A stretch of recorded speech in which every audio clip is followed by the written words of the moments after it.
Hello friends, welcome to my channel doctor medicine healing. मैं doctor P Bhattacharya और friends आज बात करेंगे कार्डियक अरेस्ट अगर किसी को हो जाए तो उसका इमीडिएटली उस पेशेंट को आपको क्या करना है, उसका क्या देखभाल किस तरह से करना है इमीडिएटली।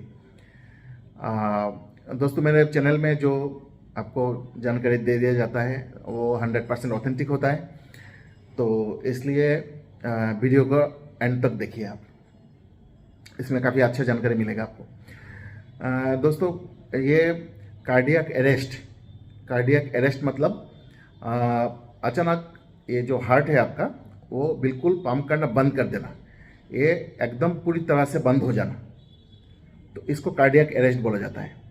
कार्डियक अरेस्ट जैसे ही हो जाता है उस पूरा शरीर में और ब्रेन में भी आपका ब्लड सप्लाई पूरी तरह से बंद हो जाता है और इससे मैक्सिमम 30 सेकंड्स के अंदर में आप बेहोशी में आप फेंट हो जाएंगे, बेहोशी में आप जा सकते हैं। तो कार्डियक अरेस्ट तो होने का बहुत कारण है।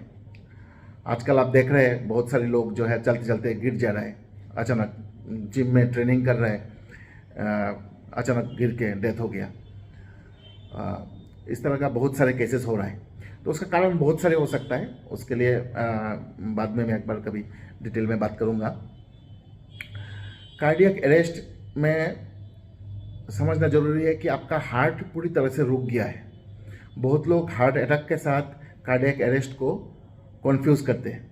एक्चुअली हार्ट अटैक जो होता है, हार्ट अटैक में आपका सारे हार्ट आपका बंद नहीं हुआ है, ये आपका कुछ पार्ट जो है हार्ट का वो काम कर रहा है। उसमें क्या हो रहा है कि जैसे ब्लॉकेज हो जाता है हार्ट में, हार्ट के मसल में खून पहुंचना बंद हो जाता है, तो उससे होता है कि हार्ट का जो मसल है वो धीरे धीरे अपना फंक्शन बंद कर रहा है, लेकिन फिर भी कुछ हिस्सा अभी भी चल रहा है। तो इसलिए उसमें थोड़ा टाइम आपको मिल जाएगा पेशेंट को हॉस्पिटल में पहुंचाने का। लेकिन कार्डियक अरेस्ट अगर हो गया है तो आपके पास समय नहीं है। तो आपको इसमें ये करना है कि फर्स्ट तो आपको अपना कंपोजर बना के रखना है। अगर कोई पेशेंट आपको देखे, पहले तो आपको घबराना नहीं है, तो फिर उसमें करना यही है कि आपको इमीडिएटली हॉस्पिटल वगैरह में फ़ोन करना है। ये तो करना ही है जो भी इमीडिएट करके, लेकिन इमीडिएट आप उस पेशेंट को बचाने के लिए आप क्या करिएगा। तो अगर आप एक प्रोसेस होता है CPR, तो CPR एक बहुत ही आसान तरीका है, कार्डियोपल्मोनरी रिससिटेशन। तो ये CPR क्या होता है कि CPR बहुत आसान तरीका है और ये देखें, ये नॉलेज सबको होना जरूरी है सारे कुछ, क्योंकि ये इतना इमरजेंसी है कि अगर एक सेकंड उस समय काउंट करता है, एक सेकंड उस समय वैल्यूएबल है आपके लिए, पेशेंट के लिए। क्योंकि अगर वो जितना लेट हो रहा है, जितना सेकंड लेट होते जा रहा है, उस हार्ट को फिर से चालू करने का चांस उतना ही कम होते जा रहा है। अगर 1 मिनट भी लेट हो रहा है, 2 मिनट भी लेट हो रहा है, तो और चांस कम होते जाता है। तो इमरजेंसी में, मेडिकल इमरजेंसी में आपको तो कॉल करना ही है और साथ साथ आपको CPR पेशेंट को देना है। तो CPR कैसे देना है? जो पेशेंट लेटा हुआ पेशेंट है, अगर उसका कैरोटिड पल्स आपको मिल नहीं रहा है, जो कैरोटिड पल्स होता है, कैरोटिड पल्स में आप ऐसे लगा के देखिएगा, कैरोटिड पल्स अगर कोई नहीं मिल रहा है या नॉर्मल पल्स जो है ब्रेकियल पल्स वो नहीं मिल रहा है, तो उस स्थिति में आपको CPR पेशेंट को देना है। तो CPR देने के लिए आपको जो है, ये जो स्टर्नम है, ये जो चेस्ट का जो बीच वाला जो पोर्शन है, स्टर्नम है, ये बोन है, ये स्टर्नम के ऊपर में ये हाथ रख के आपको प्रेस करना है, दबाना है, 1 से 2 इंच तक उसको चेस्ट को दबाना है।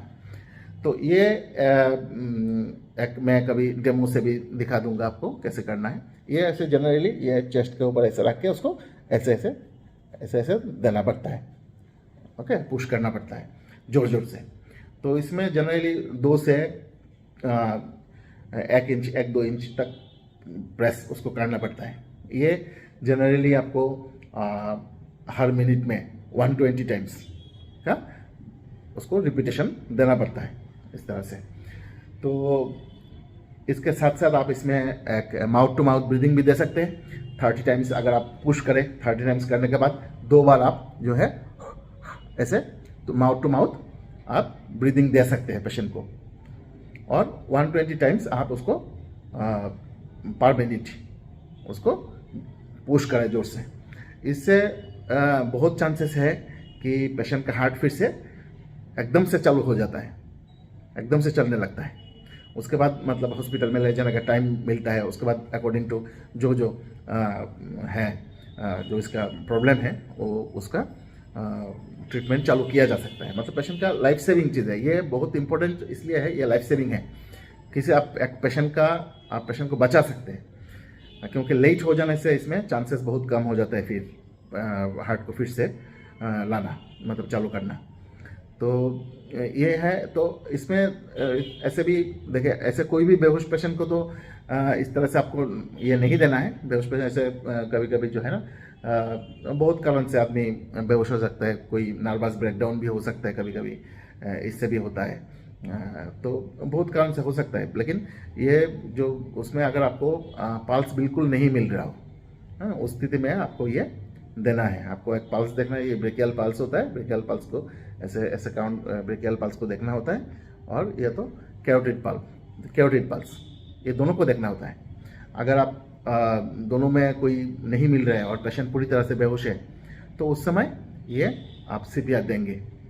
और बाकी जो नॉर्मल चीज़ें हैं वो जैसे आसपास में एकदम उसका हवा है उसका व्यवस्था रखना, कोई भीड़ भाड़ ना लगाना, ओपन जितना ओपन जगह हो, जितना हवा वगैरह चल रहा हो उतना अच्छा है। और पेशेंट का अगर ड्रेसेस वगैरह थोड़ा सा, अगर शर्ट वगैरह है तो उसको थोड़ा सा लूज़ कर देना। ये सारी नॉर्मल चीज़ है। लेकिन सीपीआर आप पेशेंट को चेस्ट को ये जो कंप्रेस इस तरह से करेंगे, इस तरह से 120 टाइम्स, ये बहुत इंपॉर्टेंट है, ये लाइफ सेविंग चीज़ है। तो दोस्तों, आपको आज यही मेरा एक छोटा सा वीडियो था।